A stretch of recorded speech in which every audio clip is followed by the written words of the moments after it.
Good morning from Panhandle Outdoors with Winston Chester. Panhandle Outdoors, your source for fishing, hunting, and information for folks who enjoy the great outdoors. Now sit back, relax. It's Panhandle Outdoors. Good morning, folks. Welcome to Panhandle Outdoors. I'm Winston Chester. I'm glad you're here on this chilly Friday morning. Got a little cooler last night than everybody anticipated. Right now, it's 39 here in Panama City. Our weather brought to us by Haney Technical Center right there on Highway 77 on Baldwin Road. Run by and see them and check out any kind of educational, vocational, or technical needs that you may be interested in. Weather right now, it is 68 will be the high today. It's cooler than we thought, like we said, and it's not going to be quite as cool tonight, only 52. So if you got that floundering trip planned or you're going to one of these Panhandle playoff football games, there's going to be some great games in Bluntstown and Chipley and Liberty County and Holmes County, and a lot of good teams playing in the first round of playoffs tonight. It's going to be a good night for it, but take your jacket with you. 40 degrees right now in Mariana, 39 here, 43 in Apalachicola, and 42 over in South Walton County over there at Grayton Beach. Boating forecast today, it's going to be blowing. It's going to be coming out of the east, northeast at 12 to 22 knots. It's going to be windy all weekend. This is about the fourth weekend in a row we've had this wind, so we just have to bear with it. Seas 2 to 4 inshore, and they're talking about 6 to 8 foot offshore. So it's going to be tough to get out. Of course, grouper season closed, and not much reason to go off too far. It's going to be choppy on protected waters. The river readings, take a look at Apalachicola, Bluntstown. Again, we'll keep that flat line at a 0.3, and not much anticipation of anything happening in the next few days. And then the Choctahatchee, Caryville, just a very slight bend. They're at a 0.5, and it may go up to 0.7 by Sunday afternoon. So not much going on. And every Friday morning, I'd like to mention Sea Quarters Marina. Talked to Miller last week, and they had a really good week of that last week of grouper season. And of course, now grouper season closed down, like I said. But if you get a chance to get down to Caryville, run by Sea Quarters Marina, talk to Miller. They really had some excellent inshore fishing as far as the redfish and speckled trout was excellent last week, and I know this week was good too. So give them a shout out if you can.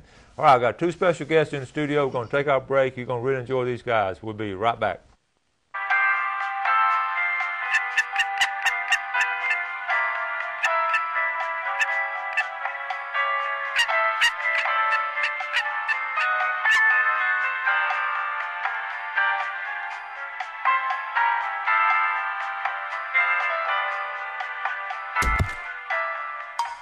Now, if you thought that was easy, joining Panhandle Educators Federal Credit Union is even easier. Just call or click today.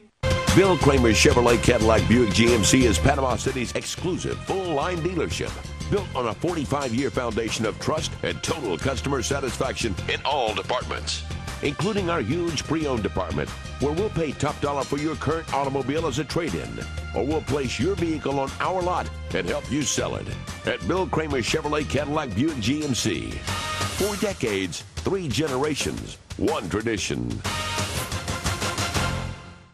We are so lucky to live in North Florida. We have some of the best fresh and saltwater fishing in the world. My biggest problem is not catching fish, but trying to decide what kind of fish I want to catch. No matter what I'm after, I always stop at Sunjammers Water Sports first. They have just what I need: rods and reels, line, tackle, and most important, live bait. Yes, sir, we sure are lucky. Your vision is precious. If an emergency arises, you don't want to be sitting in a hospital waiting room. Accidents and injuries can happen outside of your workday. That's why our team of physicians provide emergency eye care to our patients anytime, day or night. You can count on your local experts in eye care to be there for you whenever you need us. The Eye Center of North Florida. 9 doctors, 1 vision, yours.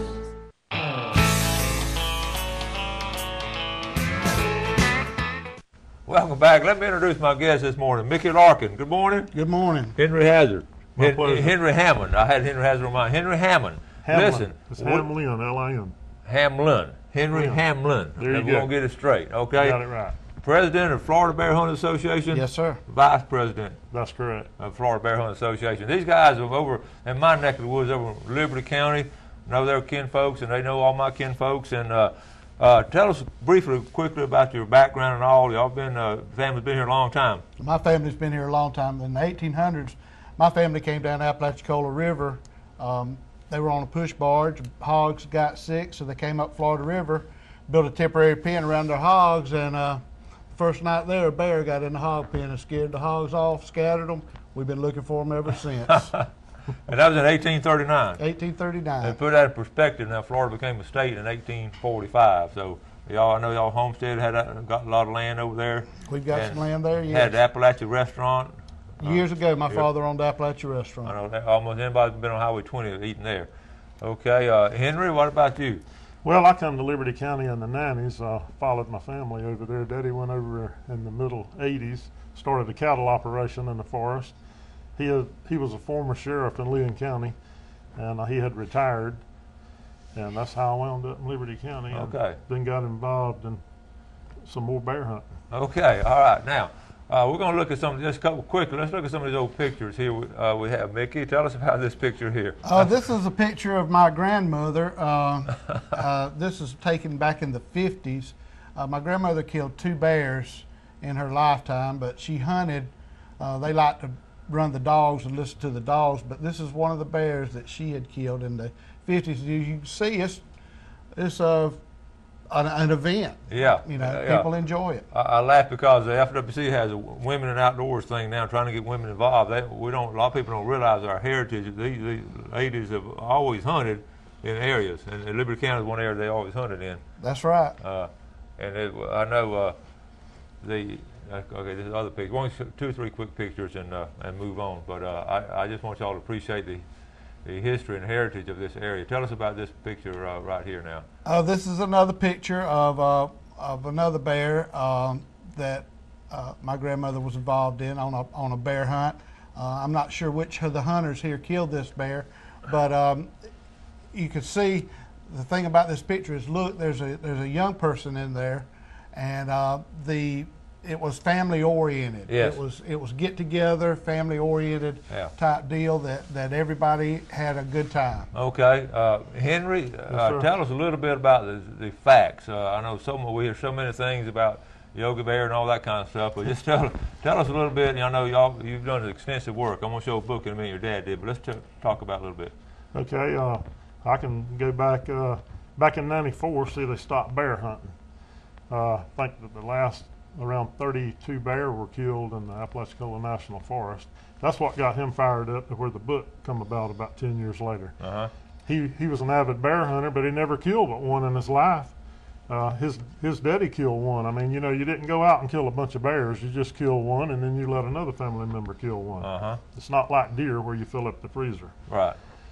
But on the book, he didn't like the idea of them stopping hunting, because the biologists kept telling them that there were plenty of bear to sustain a hunt in the state.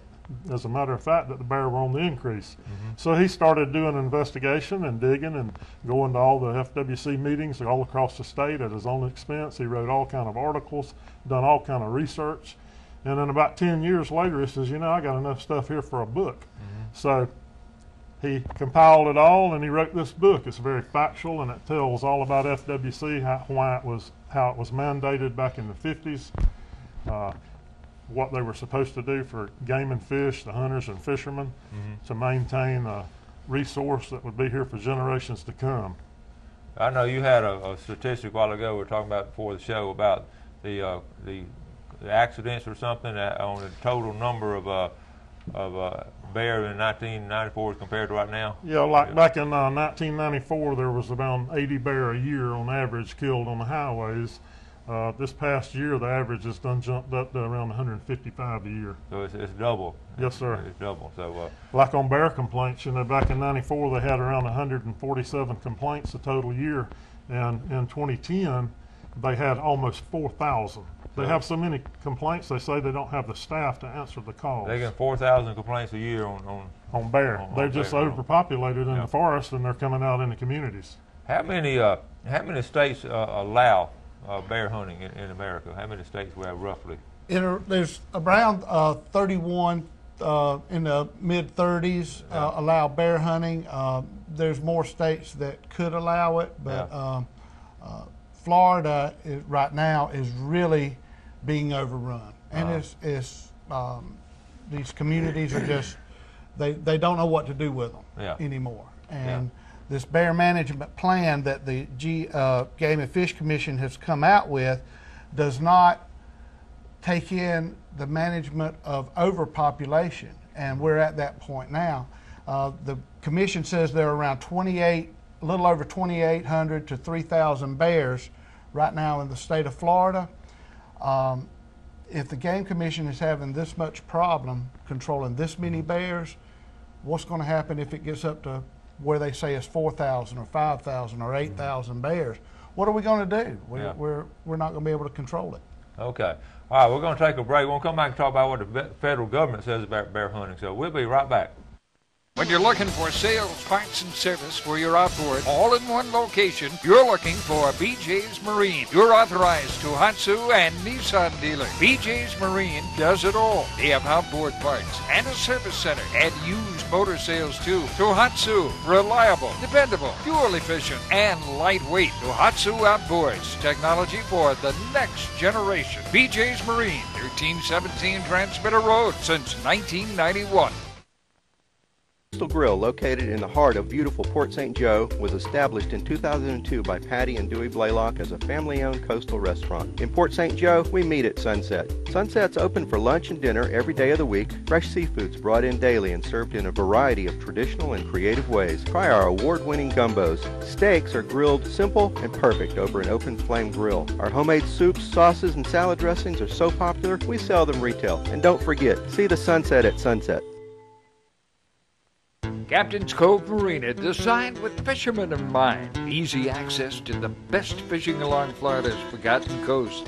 Deep sea fishing, fly fishing from a kayak, cruising endless miles of bayous, bays, and the intercoastal waterway. Count on the captain's crew to work hard to make your day on the water the best ever. Captain's Cove Marina, 1617 Grouper Avenue, Port St. Joe, 850-227-3357.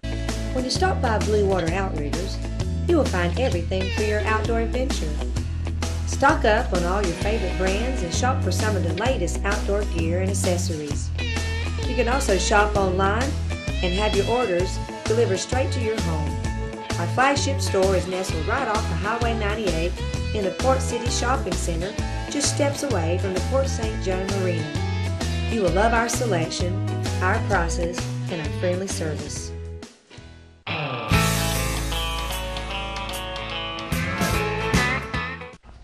All right, welcome back, folks. Glad to be here with Henry and Mickey, and we're talking about bear hunting. But first, I want to say good morning to all those guys I saw last night at First Baptist Church Wild Game Cookout.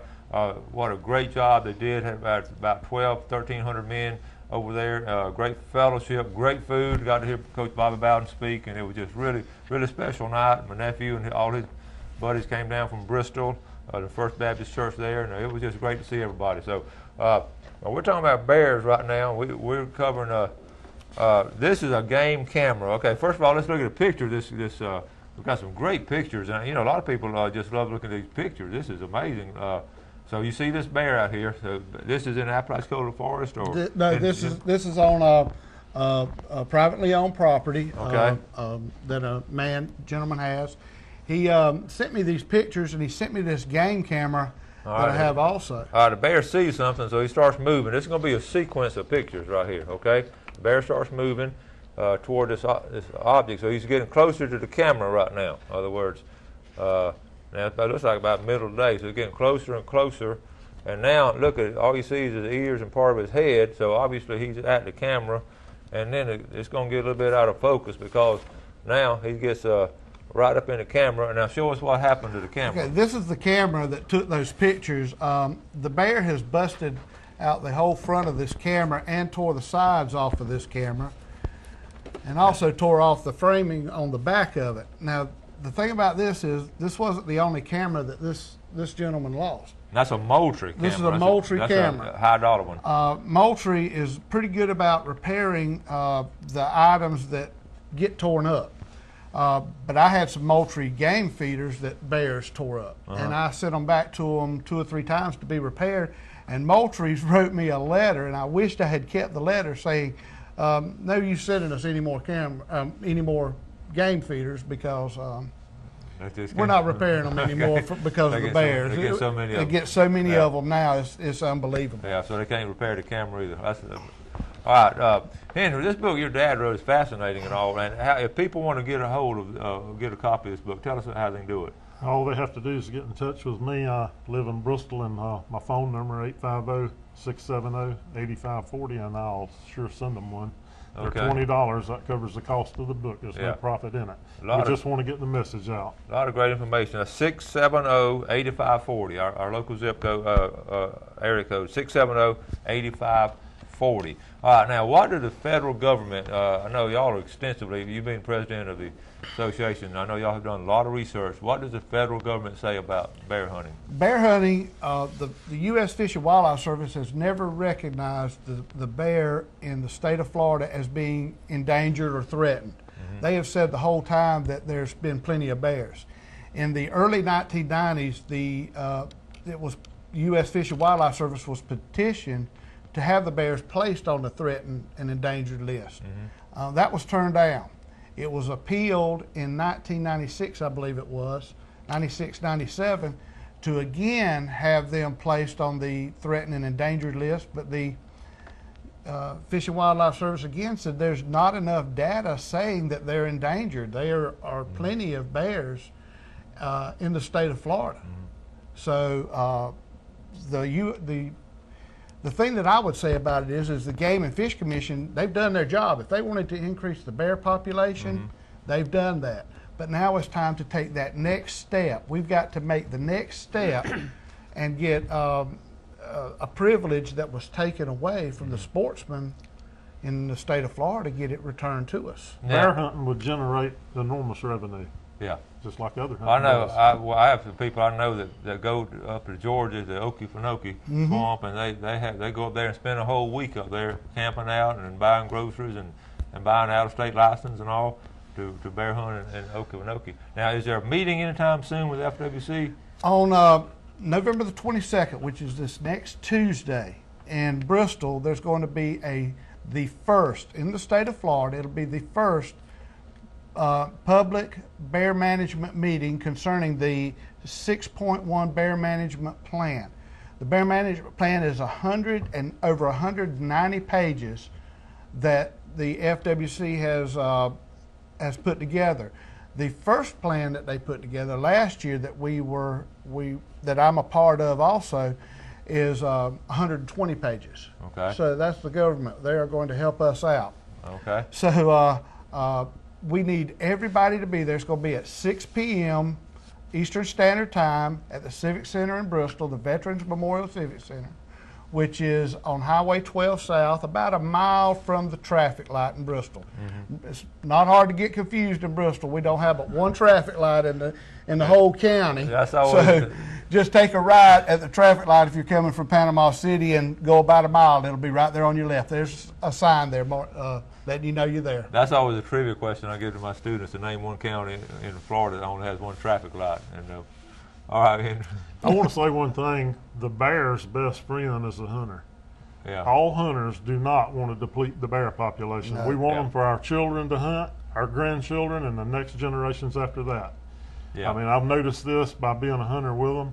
They would never even let you shoot one when it ran across the road. You had to either go into him bayed or in a tree where they could look at him and make sure it was a big male. Well, they would not let you shoot a female or a cub. And that's important to know. And females, I mean, it's not like a little petting zoo. They're out there. That's right. And they're.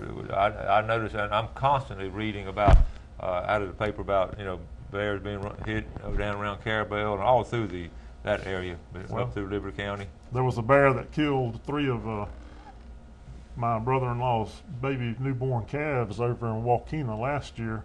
A 400-pound bear. The Game and Fish Commission come over there and set a trap up with donuts, but he didn't have a sweet tooth, never went into trap, and a car killed him down the road there from his farm. A couple of days later, he weighed 400 pounds. 400 pounds, yeah. Of course, Rodney's out his money on those 3 calves. Yeah, and That bear could have been relocated too if they didn't have hunting and all. But the big thing though, people just don't realize it's not going to wipe out the bear population to have hunting. The problem with relocating them is they get killed on the highway trying to go back to where they come from by instinct. Yeah. But the bear in our area have literally overrun. They're hungry. The older males are pushing the younger males out. It's a territorial thing. They've got to get it under control before we have a bad incident that happens. Yeah, and that would be only a matter of time if it keeps going like it does. Fellas, I appreciate y'all getting up early and driving all the way down here to be on the show. We enjoyed it. Okay. All right, folks, this is Henry Hamlin, Vice President, Florida Bear Hunter Association, and Mickey Larkin, and I've known this family a long time, not since 1839, but I've known y'all's family a long time, and I appreciate again y'all coming down. We do appreciate you taking the time with us. All right. Real pleasure to be here. All right. We'll take our final break. We'll come back with our famous Friday fishing forecast. What do you value? The feel of fertile soil? The smell of fresh-cut grass? The pride of an autumn harvest? The belief that it's not really work if you enjoy it? And above all, the end justifies the tractor. Kubota. Power, versatility, comfort. Everything you value in a tractor. See and save on all Kubota tractors and equipment at Soul Tractor today. The greatest investment we can all make is in the lives of our children and grandchildren. To help you invest for retirement, handle your IRA rollover, protect your family with life or long-term care insurance, call my dad for an appointment at his new office on Wilson Avenue behind Lowe's. And he'll give you a copy of his most recent book, 7 Steps to Serious Money. For free! Walter Woodrick, your serious money advisor! My name's Captain Rick Corley. I'm a SAMS accredited Marine Surveyor, NAM certified Marine Surveyor, and IAME certified Marine Investigator. Been surveying since 1969. Was taught by my father, who is the oldest, longest practicing Marine Surveyor in the world. We do all types of survey, commercial or pleasure. Steel, aluminum, fiberglass, wood, makes no difference. Give us a call at 850-527-5287 or visit us online. We'd appreciate your visits. This holiday season, give the gift of nature. A walk through nature, Florida's Emerald Coast, is the perfect gift for the nature lover on your list. Whether they live close by or far away, they will love seeing the beautiful seascapes, wildlife, and lighthouses that Florida's Gulf Coast has to offer. Only $14.95 plus $4.95 shipping at naturewalkdvd.com or send check or money order to the address on the screen. A walk through nature, visually stunning.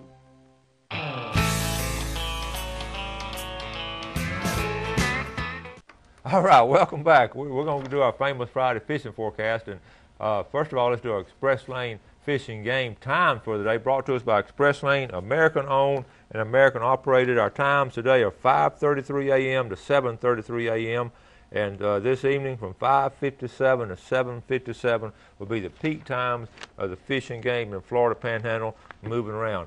These guys just gave me one more quick picture I wanted you to look at before getting into the fishing forecast, and this was taken, they were telling me, down in northeast Florida, and this was from a game camera.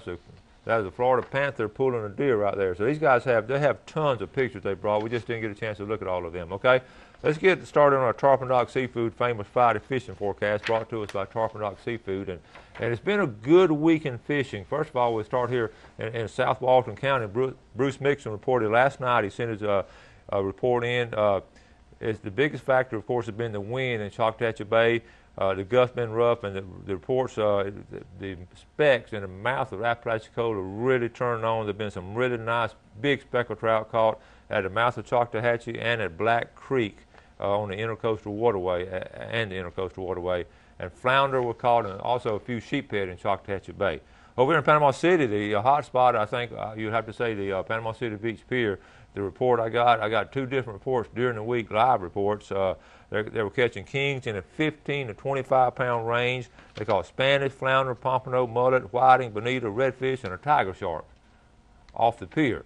Now remember, the tiger shark, you have to catch and release that, but according to Brad Stevens at Sunjammers also, the people coming in Sunjammers catching flounder, they were using a little white bucktail jig or silly willy, and also they were snagging those bonita. Those bonita came in. Remember, I got that call Tuesday morning, and they were catching just a whole big school of bonita came in. Everybody tied up on those bonita. And also a good catch of speckled trout around Burnt Mill Creek and Crooked Creek in the early part of the week. Okay, Port St. Joe and Apalachicola Bay. Talked to Blair Morgan Wednesday morning, and 2 places are the oyster bars in Apalachicola Bay and the mouth of the St. Joe Canal. Of course, is always good this time of year. As you remember from Tuesday morning's video, Bill Allen and Bill Shields and I went to put in Apalachicola, went down the river, went into the St. Mark's area, and that you saw in the video, we caught some really nice speckled trout, and we caught them by trolling a little twin-tail, root beer colored yellow jig head, and that was the tip of the week. That's what we caught them on. And I'm gonna play that video again. If you missed it Tuesday morning, we're gonna play that video again on Thanksgiving morning. We won't be here, so we're gonna play that video again. I got so many comments on it, and a lot of folks talked about it, but that Apalachicola Bay, the trout are sort of in between upper end in the marsh area. The carabel, like I just talked about a while ago, Millard was talking about redfish and the speckled trout are really good coming out of the Ocklawahan River there. Okay, so that takes care of our fishing forecast. Don't forget Christmas presents. You got these caps here and all, and go to Panhandle Outdoor Shop, go online and buy these shirts here, all colors, and these caps here before Black Friday. You can just shop online. I was looking reviewing this week, and we've had a good week on Panhandle Outdoors. Monday, we talked about bass fishing, and Alan Courtney, he gave some great bass fishing tips. He showed exactly what they were catching these bass on, and how to fish that plug and where to fish that plug. If you missed Monday's show, check it on YouTube. Then Tuesday we had a video on trout. Wednesday we had a video on the Alabama youth hunt. Whitney shot that big doe up outside of Troy, Alabama. Had that on. Then yesterday Brad was here. Today we had a bear hunt. Guys talking about bear hunting over from Liberty County. So had a great time on Panhandle Outdoors this week, and we appreciate you watching the show. Appreciate you inviting us into your home, coming to you live Monday through Friday here on Fox 28. So thank y'all again. Y'all have a great weekend. The wind's gonna be blowing, but you do something good for somebody today. God bless you. For joining us for Panhandle Outdoors with Winston Chester. Panhandle Outdoors features hunting, fishing, and other activities and information to help you enjoy the great outdoors. Join us next time for Panhandle Outdoors.